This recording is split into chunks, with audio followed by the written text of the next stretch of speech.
سرکار دو عالم صلی اللہ علیہ وسلم کی سیرت مبارکہ سے متعلق کچھ باتیں گزشتہ جمعہ بھی عرض کی گئی، اس جمعہ بھی آپ کی سیرت سے متعلق کچھ باتیں عرض کی جائیں گی۔ حضور اکرم صلی اللہ علیہ وسلم کی سیرت کا جو عنوان ہے یہ بہت کشادہ اور بہت وسیع ہے۔ آپ کی سیرت آپ کی زندگی کے الگ الگ پہلو ہیں، مختلف پہلو ہیں، تو اس لیے اس جمعہ حضور اکرم صلی اللہ علیہ وسلم کی سیرت میں آپ کے اخلاق کے سلسلے میں کچھ باتیں عرض کی جائیں گی کہ کیا تھے آپ کے اخلاق، اور اخلاقیات کے سلسلے میں آپ کی تعلیمات کیا تھیں۔ کچھ باتیں اس سلسلے میں عرض کی جائیں گی۔ اللہ تعالیٰ سے دعا ہے اللہ تبارک و تعالی ہم تمام کو ان باتوں پر عمل کی توفیق عطا فرمائے، اور آپ جیسے اخلاق اپنے اندر پیدا کرنے کی توفیق عطا فرمائے۔ سب سے پہلے یہ بات ہمیں ذہن میں رکھنا چاہیے کہ حضور اکرم صلی اللہ علیہ وسلم اللہ کے نبی ہیں، بلکہ نبیوں اور رسولوں کے امام ہیں، اور رسولوں کا مربی وہ خدا ہوتا ہے۔ رسولوں کی تربیت اللہ کرتے ہیں، اور اس انداز سے کرتے ہیں کہ نبی پوری انسانیت میں سب سے زیادہ اعلیٰ اور سب سے زیادہ عرفہ اخلاق اور کردار کا نمونہ ہوتا ہے، اس لیے کہ ان کو آئیڈیل بنا کر قوم میں پیش کرنا ہوتا ہے۔ پوری قوم کو ان کے نقش قدم پر چلنے کا حکم دیا جاتا ہے، تو ظاہر سی بات ہے کہ نبی کیسا ہونا چاہیے۔ تو نبیوں کا مربی خدا ہے، تو اللہ تبارک و تعالی جس کی تربیت فرمائے وہ کیسی تربیت ہوگی۔ تو اللہ تبارک و تعالی اس انداز سے تربیت کرتے ہیں کہ نبی سب سے زیادہ اعلیٰ اخلاق والا، سب سے زیادہ اعلیٰ کردار کا حامل ہوتا ہے۔ اسی لیے قرآن پاک میں دو چیزوں کی قسم کھا کر اللہ تبارک و تعالی نے حضور اکرم صلی اللہ علیہ وسلم کے اخلاق کے سلسلے میں وضاحت فرمائی ہے۔ سورہ قلم کی ابتدائی آیتیں ہیں، 29ویں پارے کا ایک سورہ ہے سورہ قلم، اس کی ابتدائی آیتوں میں اللہ تبارک و تعالی نے حضور اکرم صلی اللہ علیہ وسلم کے اخلاق کو بیان فرمایا۔ اللہ تعالیٰ فرماتے ہیں نون والقلم وما یسطرون، قسم ہے قلم کی، وما یسطرون، اور اس چیز کی جس کو فرشتے لکھ رہے ہیں۔ ان دو چیزوں کی قسم کھا کر اللہ تعالیٰ آگے فرماتے ہیں ما انت بنعمت ربک بمجنون، نبی جی آپ اپنے رب کے فضل سے دیوانے نہیں ہیں۔ کفار مکہ، مشرکین مکہ طعنہ دیا کرتے تھے، اور آپ کی شان میں گستاخی کرتے ہوئے یہ کہا کرتے تھے کہ یہ تو مجنون ہے، پاگل ہے، دیوانہ ہے۔ تو اللہ تبارک و تعالی اس کی تردید کرتے ہوئے کہتے ہیں کہ ما انت بنعمت ربک بمجنون، نبی جی آپ مجنون اور دیوانے نہیں ہیں۔ وَإِنَّ لَكَ لَأَجْرًا غَيْرَ مَمْنُونَ، آپ ان کی باتوں سے ناراض نہ ہو جائیے، آپ ان کی باتوں سے دل برداشتہ نہ ہو جائیے، آپ مجنون اور دیوانے نہیں ہیں، آپ اپنی ذمہ داری کو ادا کرتے رہیے۔ وَإِنَّ لَكَ لَأَجْرًا غَيْرَ مَمْنُونَ، آپ کے لیے اللہ کے یہاں کبھی ختم نہ ہونے والا اجر و ثواب ہے۔ پھر آگے اللہ تعالیٰ فرماتے ہیں وَإِنَّكَ لَعَلَىٰ خُلُقٍ عَظِيمٍ، کہ نبی جی آپ تو عظیم اخلاق کے مالک ہیں، آپ کے اخلاق عظیم ہیں، اعلیٰ ہیں، عرفہ ہیں، اولیٰ ہیں۔ پوری انسانیت میں سب سے زیادہ اعلیٰ اخلاق والے آپ ہیں، سب سے زیادہ عرفہ کردار کے حامل آپ ہیں۔ تو خدا گواہی دیتا ہے نبی کے اخلاق کی کہ وَإِنَّكَ لَعَلَىٰ خُلُقٍ عَظِيمٍ، کہ آپ اخلاق عظیم کے مالک ہیں، آپ کے اخلاق انتہائی عمدہ ہیں، آپ عمدہ اخلاق کے مالک ہیں۔ خود قرآن ہی میں نہیں بلکہ پچھلی جو کتابیں اللہ تعالیٰ نے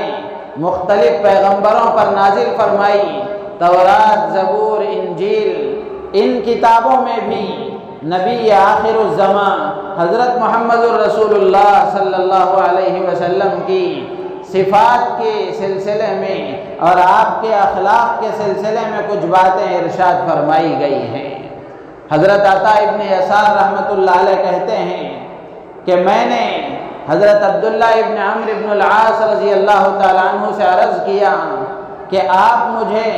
تورات میں حضور کی کیا صفات بیان کی گئی ہیں،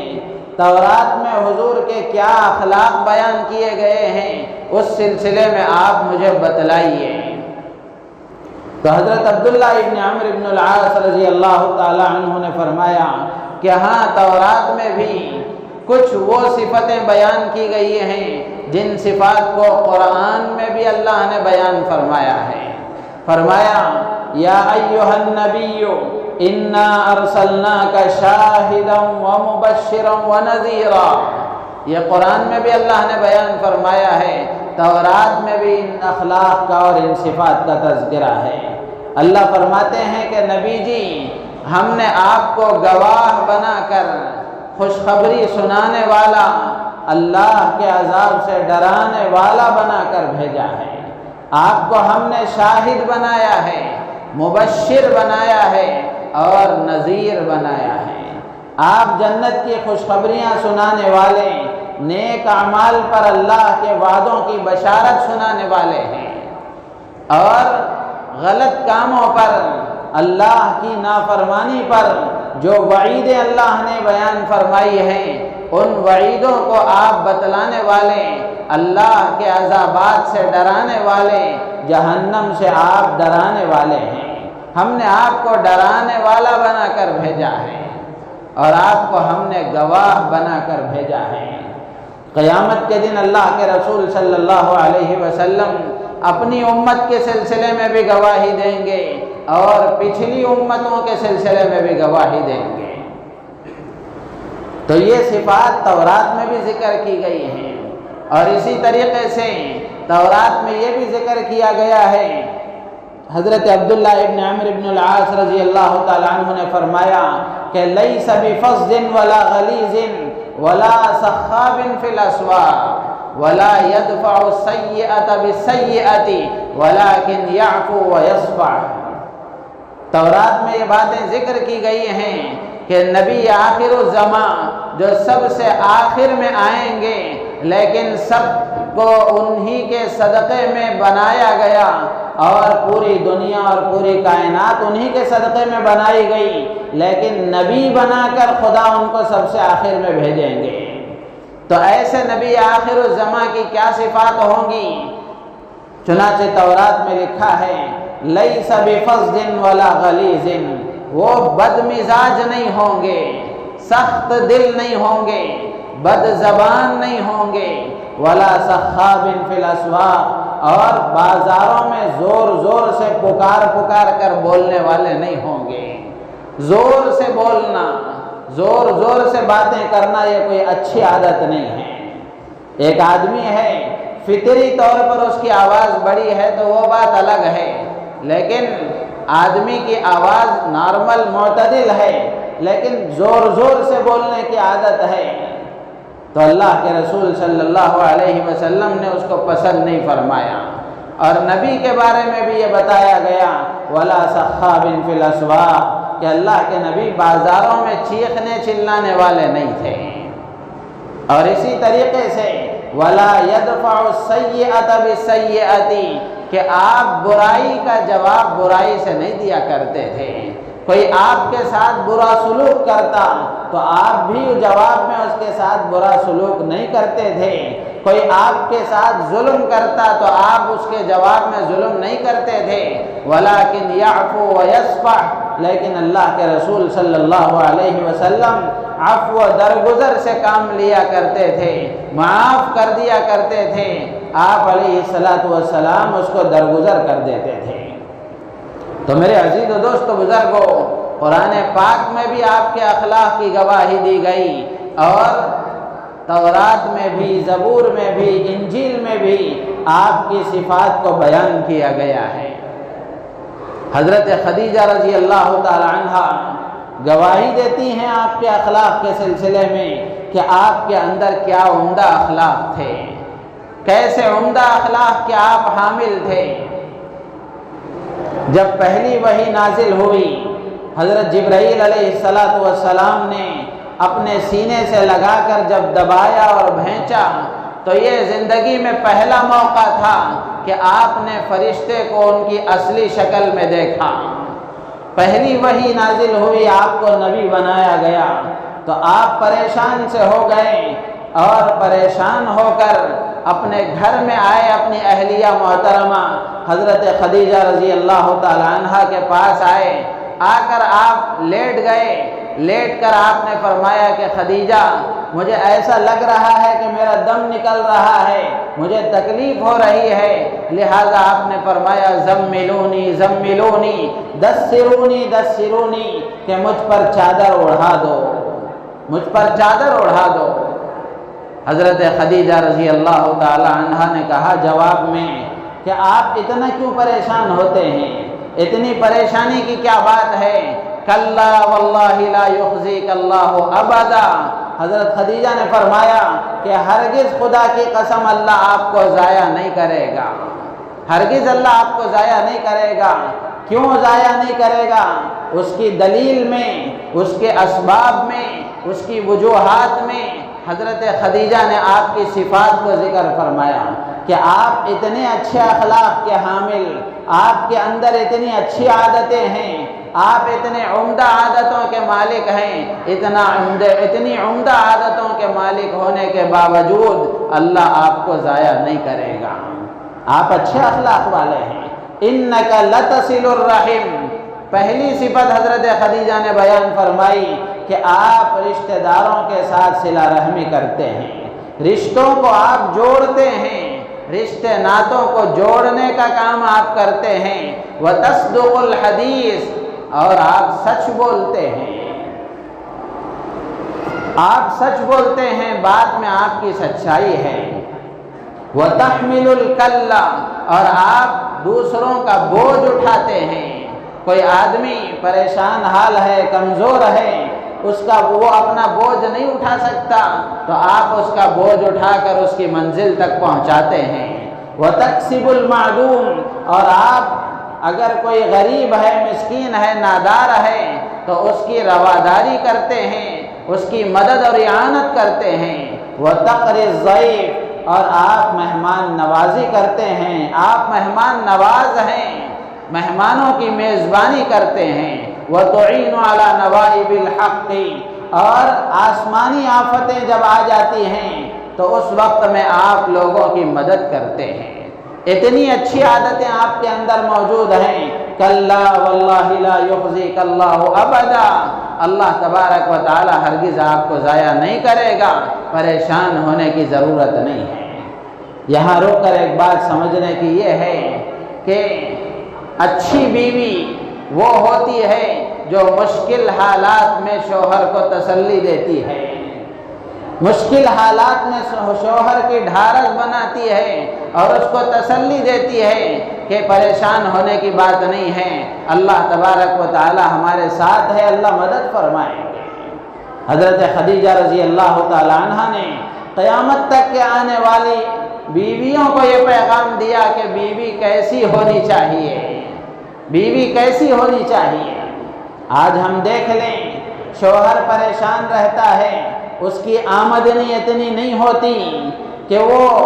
بیوی کے تمام مطالبات کو پورا کر سکے، اس کی ساری خواہشات کو پورا کر سکے، لیکن جن کی تربیت نہیں ہوئی ہوتی،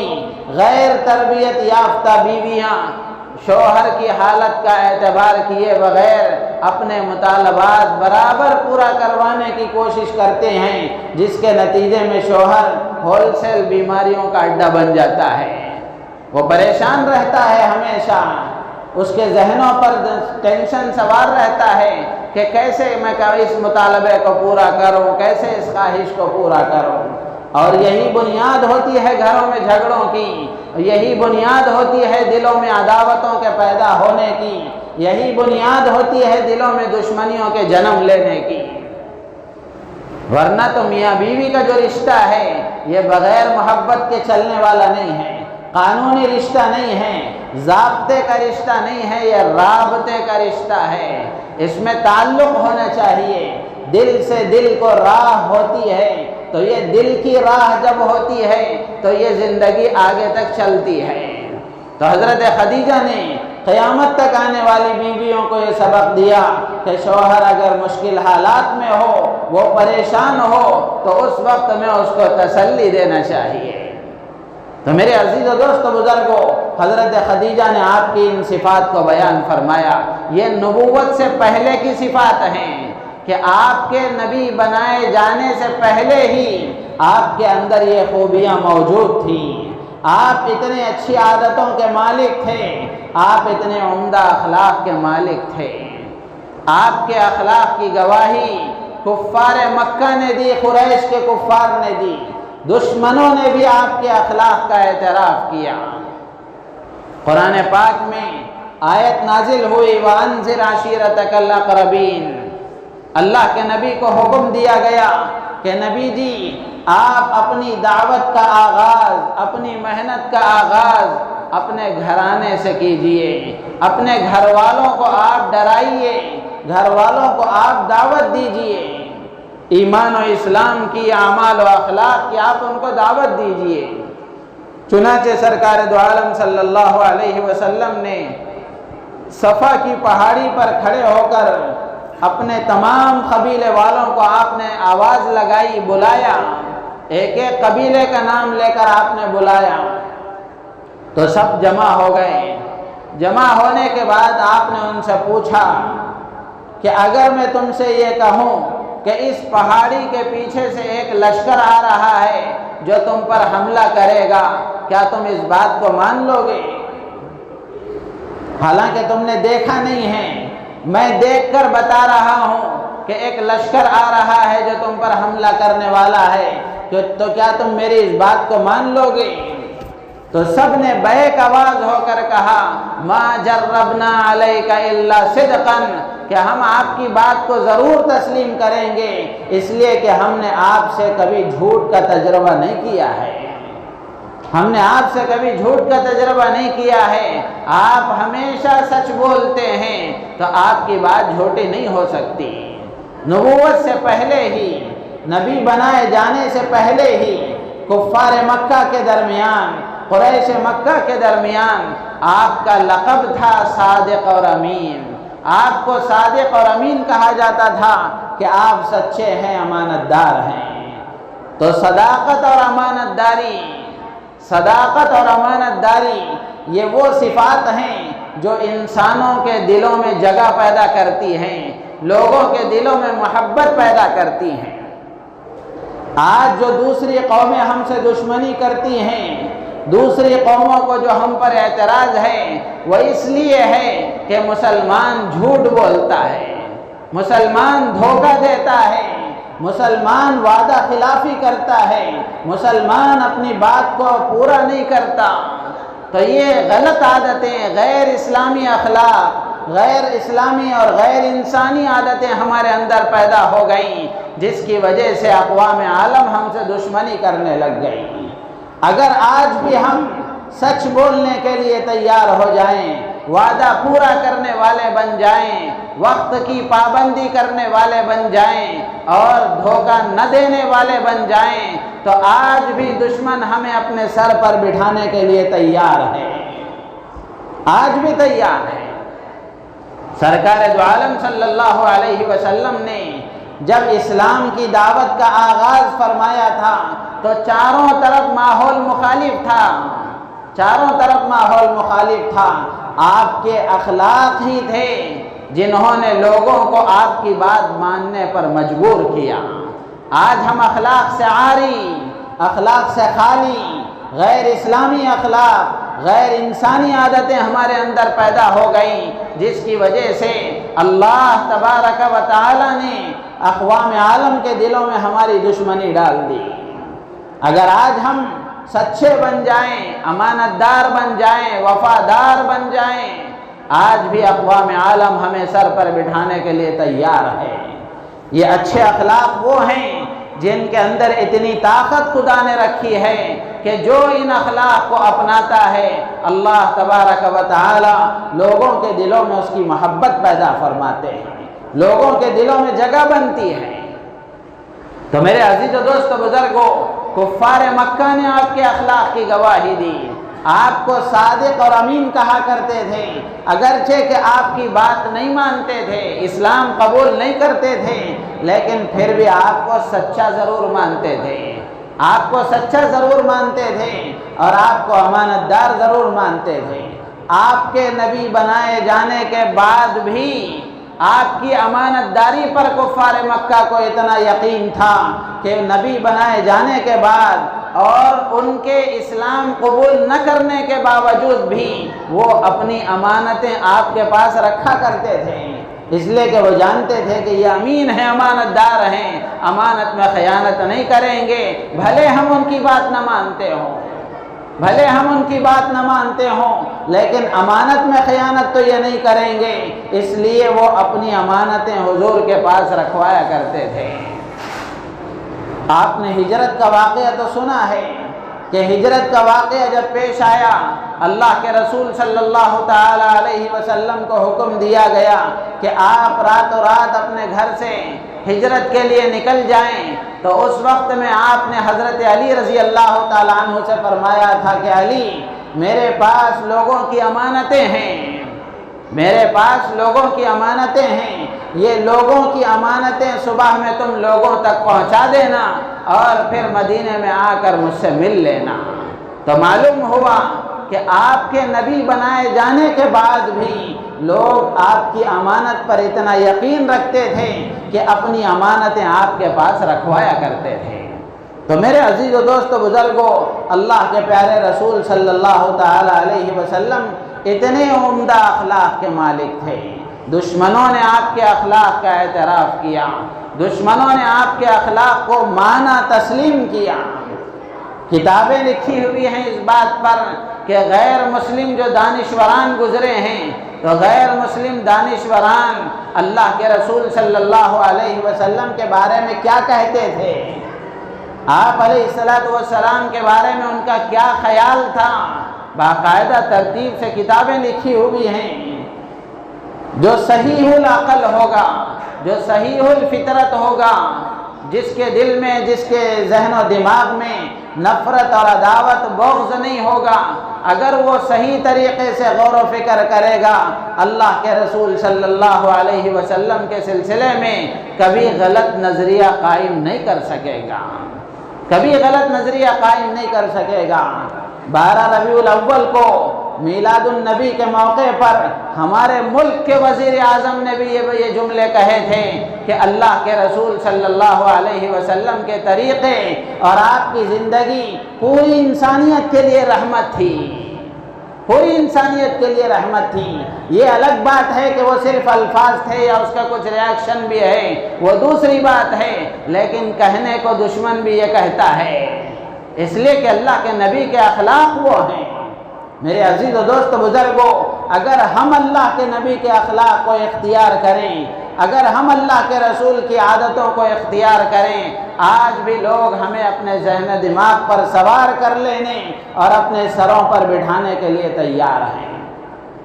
حضرت انس رضی اللہ تعالیٰ عنہ بیان کرتے ہیں کہ اللہ کے رسول صلی اللہ علیہ وسلم کے اخلاق کیا تھے، آپ کن عمدہ عادتوں کے مالک تھے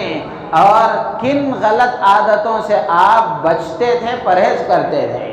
حضرت انس رضی اللہ تعالیٰ عنہ جنہوں نے 10 سال آپ کی خدمت کی ہے، آپ کے ساتھ رہے ہیں، تو ظاہر سی بات ہے خادم کو تو مخدوم کا سب پتہ ہوتا ہے، اس کے رات و دن وہ دیکھتا ہے، اس کی انفرادی اجتماعی زندگی دیکھتا ہے، تو اس کو سب چیزوں کا پتہ ہوتا ہے۔ تو حضرت انس رضی اللہ تعالیٰ عنہ نے آپ کی 10 سال خدمت کی، تو یہ خادم گواہی دیتے ہیں لم یکن رسول اللہ صلی اللہ علیہ وسلم سبابا ولا فحاشا ولا لعانا، کہ اللہ کے رسول صلی اللہ علیہ وسلم بد زبان نہیں تھے، گالیاں دینے والے نہیں تھے، زبان کا غلط استعمال کرنے والے نہیں تھے، بیہودہ باتیں کرنے والے نہیں تھے، بیہودہ باتیں کرنے والے نہیں تھے،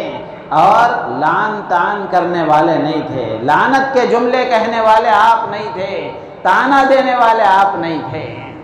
میرے عزیز و دوست و بزرگوں، اب میں اور آپ ان تمام باتوں کی روشنی میں غور کریں کہ میں اپنے آپ کو نبی کا امتی سمجھتا ہوں، میں اپنے آپ کو نبی کا عاشق سمجھتا ہوں، میں یہ دعویٰ کرتا ہوں کہ مجھے اپنے نبی سے محبت ہے، تو کیا حضور کے اخلاق بھی ہمارے اندر موجود ہیں؟ کیا حضور کے اخلاق کو بھی ہم اپنے اندر اختیار کرنے کے لیے تیار ہیں؟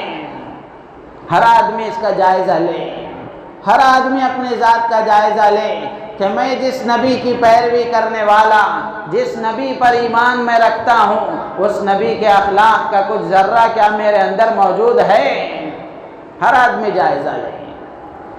اللہ کے پیارے رسول صلی اللہ علیہ وسلم کی اخلاق ایسے عمدہ تھے کہ اپنوں نے بھی اس کو مانا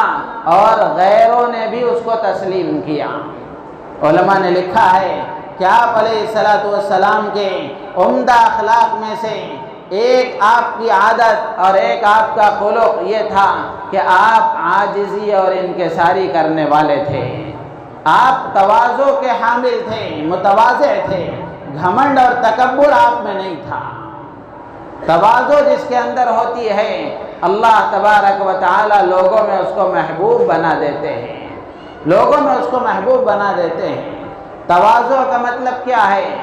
آدمی دل سے اپنے آپ کو چھوٹا سمجھے، زبان سے کہنا کافی نہیں ہے۔ زبان سے کہنے والے آپ کو بہت ملیں گے، میری کیا حیثیت ہے، میں تو فلاں ہوں، میں تو فلاں ہوں، فلاں ہوں، لیکن جب آپ اس سے 2-4 جملے بولنے لگیں گے تو پتہ چل جائے گا وہ کتنا پانی میں ہے۔ تو تواضع کا مطلب یہ ہے کہ آدمی اپنے آپ کو چھوٹا سمجھے، دل میں اپنے آپ کو چھوٹا سمجھے۔ اللہ کے پیارے رسول علیہ السلام متواضع تھے، تواضع کے حامل تھے۔ یہی وجہ تھی کہ اللہ کے پیارے رسول علیہ السلام صحابہ کے ساتھ گھل مل کر رہا کرتے تھے، صحابہ کے ساتھ گھل مل کر رہا کرتے تھے۔ آپ سے ملاقات کے لیے کوئی اپوائنٹمنٹ لینے کی ضرورت نہیں پڑتی تھی، آپ تک ہر آدمی براہ راست آسانی سے مل لیا کرتا تھا، بلکہ یہاں تک کتابوں میں لکھا ہے کہ آپ صحابہ کرام رضوان اللہ تعالی علیہم اجمعین کے ساتھ اس طرح گھل مل کر رہا کرتے تھے اور مل جل کر بیٹھا کرتے تھے، آپ کی کوئی الگ شناخت اور الگ پہچان نہیں ہوتی تھی کہ یہ نبی ہیں یا ان کے امتی ہیں، بلکہ ایسے گھل مل کر بیٹھا کرتے تھے۔ باہر سے آنے والا کوئی اجنبی اگر آتا، کوئی نیا آدمی آتا، تو اس کو پوچھنا پڑتا کہ من منکم محمد، کہ تم میں محمد کون ہے صلی اللہ علیہ وسلم۔ تو اتنے آپ تواضع کے حامل تھے، اور ایسا اپنے آپ کو آپ نے تواضع کا حامل بنایا تھا، اور آپ نے تعلیم بھی دی ہے، آپ نے تعلیم بھی دی ہے لوگوں کو اور اپنے ماننے والوں کو کہ جو آدمی تواضع اختیار کرے گا اللہ تبارک و تعالی اس کو بلندیاں عطا فرمائیں گے، جو اپنے آپ کو چھوٹا سمجھے گا اللہ تعالی اسے بڑا بنائیں گے۔ من تواضع للہ رفعہ اللہ، کہ جو آدمی اللہ کو راضی کرنے کے خاطر اللہ کے لیے اپنے آپ کو چھوٹا سمجھتا ہے، اللہ تبارک و تعالی اس کو بلندی عطا فرماتے ہیں۔ اور معصور اور منقول مسنون دعاؤں میں اللہ کے رسول علیہ السلام کی دعائیں ہیں، ان دعاؤں میں اللہ کے نبی ایک دعا یہ کیا کرتے تھے اللہم اجعل فی عینی صغیرا وفی اعین الناس کبیرا۔ اللہ کے نبی کی دعائیں یہ بھی ایک معجزہ ہیں، یہ بھی ایک معجزہ ہیں۔ دعاؤں میں اللہ کے نبی صلی اللہ علیہ وسلم نے وہ چیزیں مانگی ہیں جو ایک نبی ہی مانگ سکتا ہے۔ اللہ کے نبی نے دعاؤں میں وہ چیزیں مانگی ہیں جو ایک نبی ہی مانگ سکتا ہے۔ اسی لیے کتابوں میں لکھا ہے کہ اپنی دعاؤں میں مسنون دعاؤں کو مانگنا چاہیے، سمجھ کر مانگنا چاہیے، اس لیے کہ اللہ کے نبی کی دعائیں وہ ہیں جو اللہ نے قبول فرمائی ہیں، جو اللہ نے قبول فرمائی ہیں۔ اگر آج کوئی بندہ ان الفاظ کے ساتھ اللہ کی بارگاہ میں دعا مانگتا ہے تو جب یہ الفاظ خدا تک پہنچتے ہیں تو خدا کے نبی محبوب یاد آتے ہیں، تو اللہ کے نبی صلی اللہ علیہ وسلم کے یہ پیارے الفاظ، ان کے ذریعے سے اگر خدا کا کوئی بندہ دعا کرتا ہے، جیسے اللہ تبارک و تعالیٰ نے نبی کی زبان سے نکلتے وقت میں جیسے قبول فرمایا تھا، آج بھی اگر کوئی امتی ان دعاؤں کے ذریعے سے دعا کرتا ہے، اللہ تبارک و تعالیٰ آج بھی قبول فرماتے ہیں۔ تو اس لیے مسنون دعاؤں کو یاد کرنا چاہیے، مسنون دعاؤں کو یاد کرنا چاہیے، ان کا مطلب سمجھنا چاہیے۔ مطلب سمجھ کر مانگیں گے تو پتہ چلے گا کہ میں خدا سے کیا مانگ رہا ہوں، میں خدا سے کیا مانگ رہا ہوں۔ کتنے آدمی ایسے ہیں کہ دعا مانگتے ہیں، امام صاحب وہ آمین کہہ کے چلے جاتے ہیں، لیکن ان کو پتہ نہیں ہوتا کہ دعا میں کیا مانگا گیا۔ ایک موٹی سی دعا ہے، ربنا آتنا فی الدنیا حسنہ وفی الآخرۃ حسنہ وقنا عذاب النار۔ یہ دعا ہے، برسوں سے ہم سنتے آ رہے ہیں، لیکن کتنے آدمی ہوں گے جو یہ بتا سکیں گے کہ اس کا ترجمہ کیا ہے اور اس میں خدا سے کیا مانگا جا رہا ہے، اس میں خدا سے کیا مانگا جا رہا ہے۔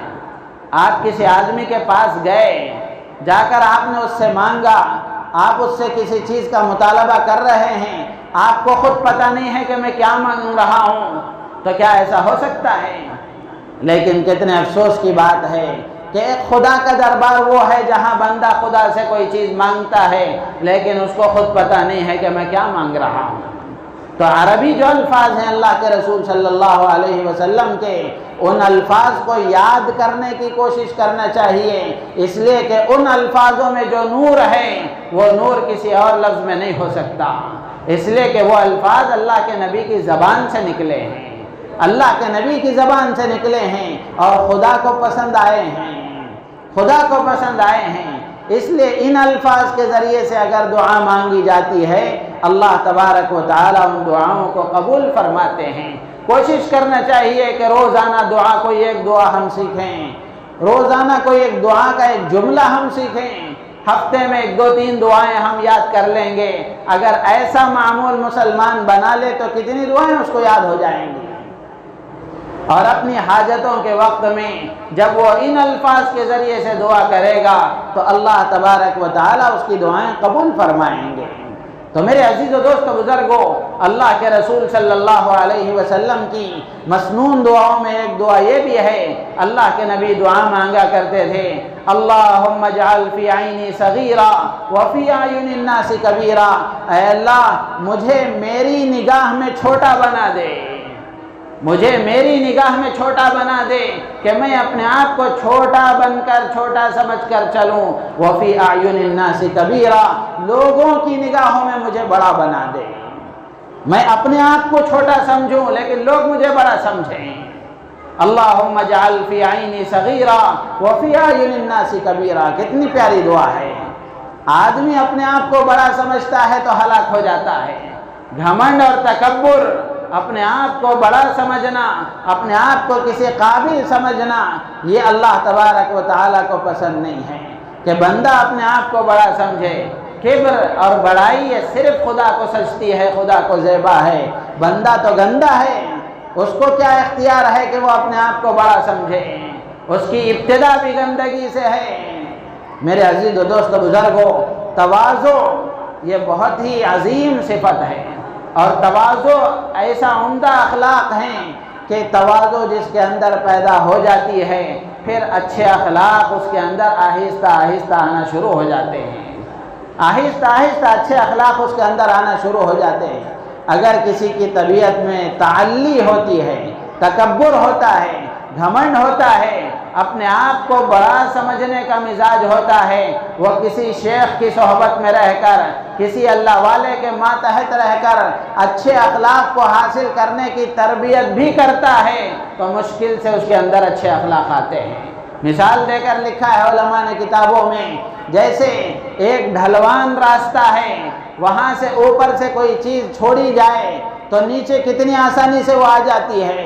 تو بالکل اسی طرح جس کے اندر تواضع ہوتی ہے، اپنے آپ کو چھوٹا سمجھنے کا مادہ ہوتا ہے، اچھے اخلاق اتنی تیزی سے اس کے اندر آتے ہیں۔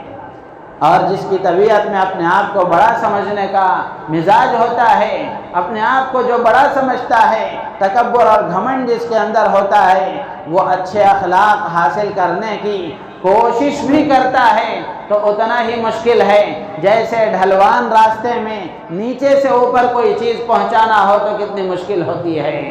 تو میرے عزیز و دوست بزرگوں، اللہ کے پیارے رسول علیہ السلام کے اچھے اخلاق کو اختیار کرنا، آپ کے عمدہ اخلاق کو اختیار کرنا، یہ ہم سب کی ذمہ داری ہے۔ ہم اپنے آپ کو نبی کا عاشق سمجھتے ہیں، نبی سے محبت کا ہم دعویٰ کرتے ہیں، تو نبی کی زندگی کو اپنانا،